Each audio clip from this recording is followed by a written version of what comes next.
èmi ni wòlíì Ẹ̀sìkáyà Olúbóyè Ọládèjì, ajínrere àgbà fún ìjọ Apostolic ti Kristi ní àgbáyé. Àdúrà mi sọ̀rọ̀ ní pé gbogbo tó ti lùsì ní Nàìjíríà nípa àjàkálẹ̀ àrùn a ó dá padà. Kò sí tí ó ń ba nǹkan jẹ́ láyé, ẹ̀mí èṣù ni.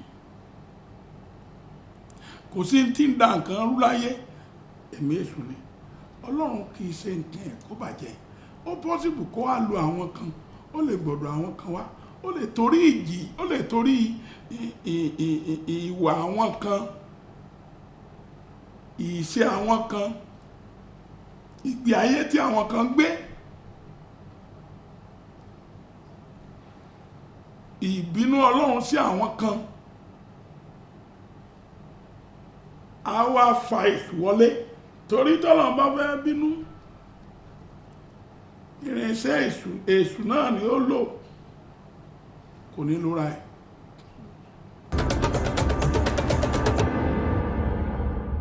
Wọ́n gbìyànjú, but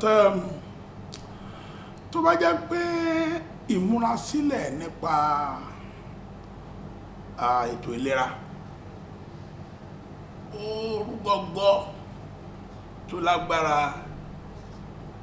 gẹ́gẹ́ bí àkókò òde òní tí a ní ilé ìwẹ̀jẹ̀wò laboratory tó dáa, àwọn hospital tó dáa tí irinṣẹ́ wà. Àwọn ọmọ wa lórílẹ̀-èdè yìí, Ọlọ́run fún wa ní ọpọlọ pípé àti oore ọ̀fẹ́ tó pọ̀, bọ́tà íńtánẹ́ẹ̀tì kò sí. Tó yẹ pé bí wọ́n ṣe múra sí i ní àwọn irinṣẹ́ ìgbàlódé ti wà bí ọdún mẹ́wàá sẹ́yìn, mẹ́jọ sẹ́yìn, ilé tí a dojúkọ ẹ̀ kò ní lágbára púpọ̀. Wọ́n gbìyànjú, ṣùgbọ́n Ọlọ́run kó ràn wọ́n lọ́wọ́ kó tún fún wọn ṣe. Bí wọ́n ti ń ṣètò ìlera nípa àjàkálẹ̀ àrùn yìí, Ọlọ́run á tì wọ́n lẹ́yìn.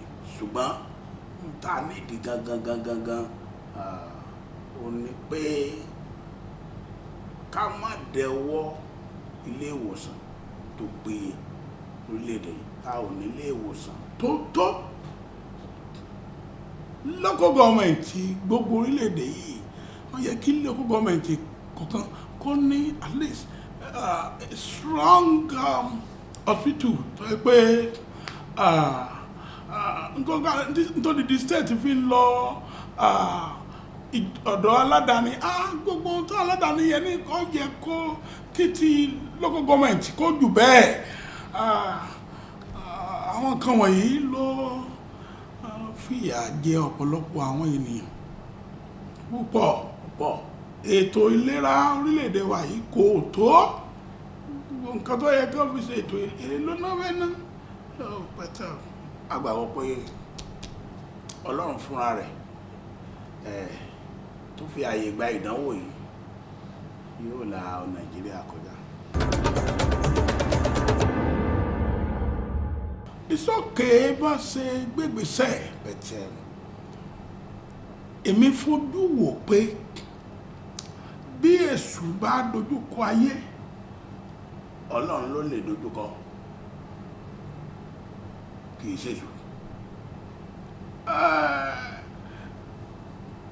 Bí wọ́n ṣe gbégbèsè yìí dáa, ṣùgbọ́n ọ̀pọ̀lọpọ̀ kan ló rọ̀ mọ́ tó kù díẹ̀ káàtó. Nínú ìtàn a ò gbọ́ pé wọ́n lockdown yẹn dá o, sórí ṣe bí wọ́n dáwọ èèyàn dúró kí àìsàn yẹn má bàa gbilẹ̀ ni, ti ṣọ́ọ̀ṣì ti mọ́sálásí kí àìsàn yẹn kó má bàa gbilẹ̀ ni. Ṣùgbọ́n ó yẹ kí wọ́n lè ya àwọn kan sọ́tọ̀. Orílẹ̀-èdè kì í wà láì lọ́lọ́run. Àwọn èèyàn ń try o, àwọn ará wọn tó ń wọgbọ́ àdúrà tán jáde lé o, tó ń gbàwẹ̀ o, ṣùgbọ́n kò sí iṣẹ́ tá a ní tó tí Ọlọ́run yóò ṣe. Kò sí ọpọlọ tá a ní tó tí agbára àdúrà yóò ṣe. àdúrà ló ń gbà, agbára kì í ṣe kíní kì í gbà.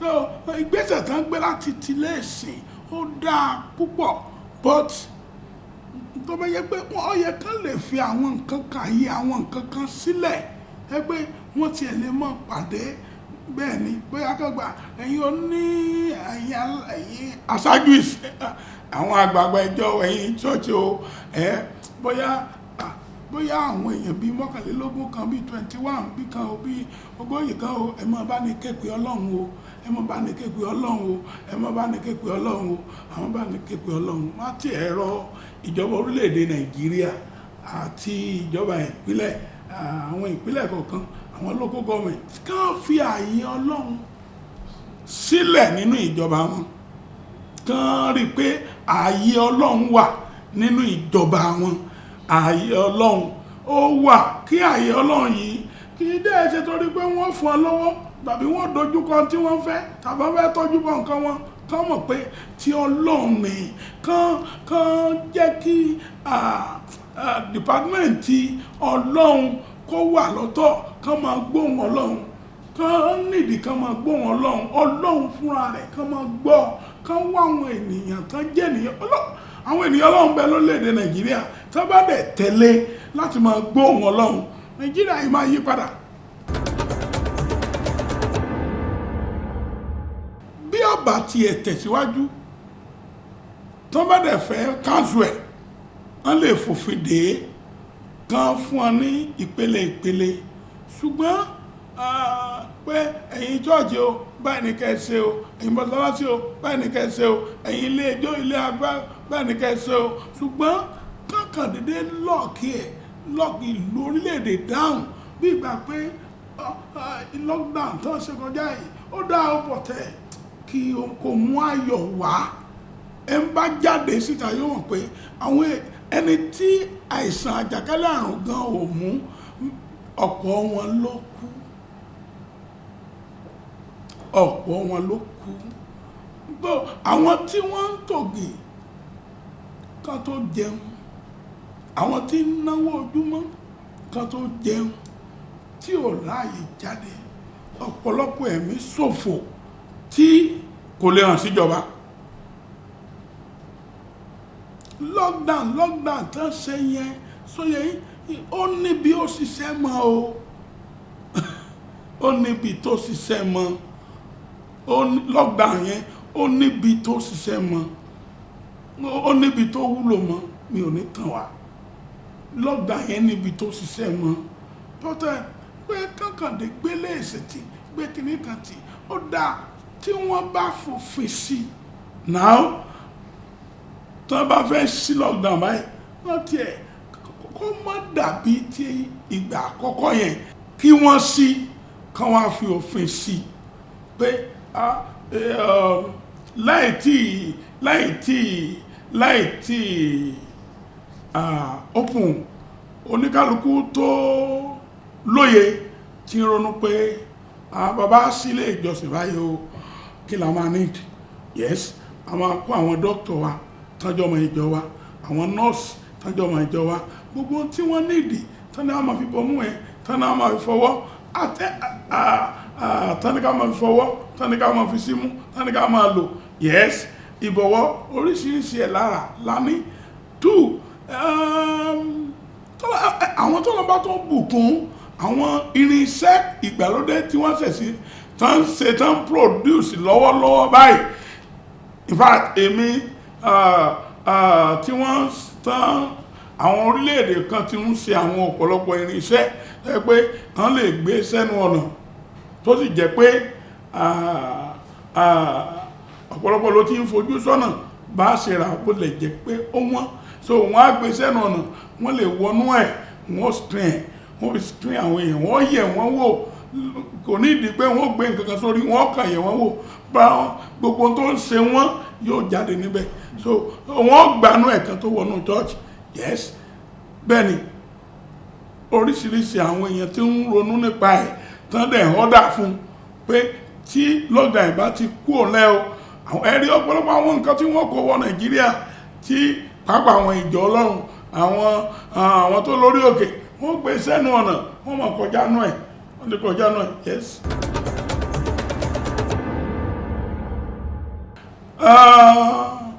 Ẹnì kọ̀ọ̀kan mọ̀ tó ti bàjẹ́.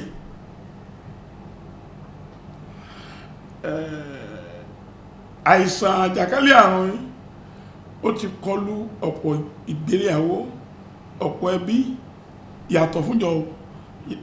yàtọ̀ fúnjọba o, because àwa ìdílé ló níjọba, ìdílé náà lọ ṣọ́ọ̀ṣì, ìdílé náà lọ mọ́sálásí.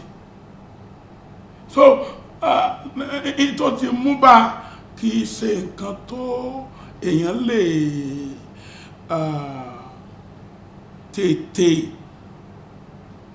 tètè recover tàbí tètè tó lè ṣe tètè dá padà, yọ́kàn mọ́ padà díẹ̀díẹ̀ ni.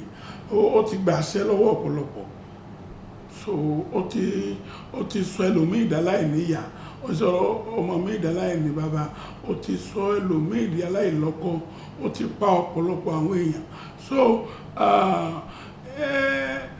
ó ti mú ìrúsókè ọrọ̀ ajé orílẹ̀-èdè Nàìjíríà, ó ti mú lọlẹ̀. Àìsàn yìí jẹ́ kó yé gbogbo èèyàn pé kò síbi kíbi tí èèyàn wà láyé, kò sí tó ń kálukú jẹ́, Ọlọ́run lágbà. So ìmọ̀ràn mi ni pé gbogbo wa pátá lórílẹ̀-èdè yìí, àtọba àti ìjòyè àti gómìnà àti president àti olórí orílẹ̀-èdè, ẹ jẹ́ á padà sọ́dọ̀ Ọlọ́run, ká má fèké sin Ọlọ́run mọ́, ká má dẹ̀ jalè mọ́ ní orílẹ̀-èdè yìí. Ká padà káwọn pé gbogbo tá a ní ẹsẹ̀ mẹ́fà ni. Ẹ jẹ́ kí gbogbo tí Nàìjíríà ní, ẹ jẹ́ ó wúlò fún local government, kó wúlò fún state, kó wúlò fún federal. Tún lè ìwòsàn ṣe, ẹ̀kọ́ lè ìwòsàn tó lágbára, tó dá àwọn ilé láàbù tó lágbára kan so ká pìpìà tó ẹgbẹ́ àti múra lẹ̀ sẹ́yìn ni. Irú àwọn nǹkan wọ̀nyí kò ní dẹ́rù bà wá. And then màá tún wá sọ fún yín o, gbogbo ẹ̀yin tí ẹ torí àìsàn àjàkálẹ̀ àrùn yìí tẹ́ ja ayé lólè, tẹ́ ja Nàìjíríà lólè, tí inú yín dùn bí pé kí àjàkálẹ̀ àrùn yìí kó má lọ mọ́, kí lockdown yìí kó má tán, kí gbogbo nǹkan tí ń ṣẹlẹ̀ kó má tán. Àwọn kan dẹ̀ ń sunkún, wọ́n ra pósí, ẹ̀yin fi ń jalè, ẹ fi ń kówó, ẹ fi ń kọ́lé, ẹ ń ra mọ́tò. Ìgbà ilẹ̀ ń yọ̀, àkókò ìbùkún tí ń ní tí ìṣètò Ọlọ́run ọ̀dọ̀ yín ní àpàdà sígbẹ̀yìn o. Ewu tó wà ń bẹ nìyẹn o. Tó o bá níyàwó tó kàn ń kó dèṣe pé torí àjàkálẹ̀ àrùn tí ń bẹ lóde yìí lọ́lọ́run ṣe bùkún mi, lọ́lọ́run ṣe bùkún ọkọ mi, lọ́lọ́run ṣe bùkún ìyàwó mi, lọ́lọ́run ṣe bùkún ọmọ mi, ó jẹ́ sọ fún pé ọ̀dọ̀ rẹ̀ ní àjàkálẹ̀ àrùn yìí yóò parí sí o. Wọ́n wá lè mọ́ kúrò lẹ́gbẹ̀rún ọdún wọn.